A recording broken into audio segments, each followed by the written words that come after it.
I am utilizing the Bid Integrations plugin to establish a connection between these two platforms. Let's go to Bid Integration Dashboard.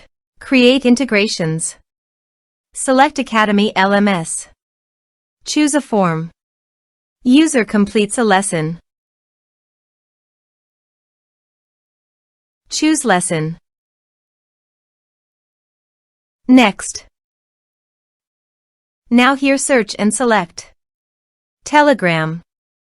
Here, give them a meaningful integration name as you want to get the bot API key. Please visit your Telegram bot father. Copy the token and paste it here. Authorize it.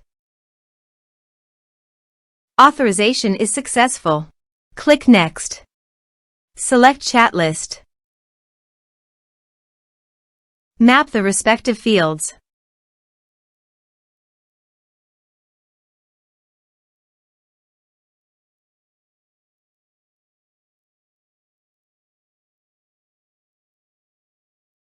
You can attach file also.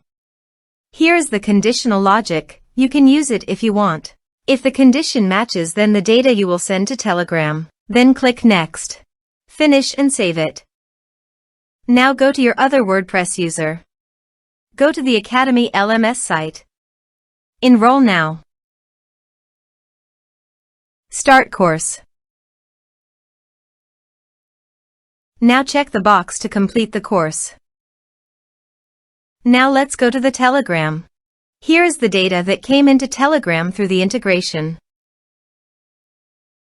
Thanks for watching.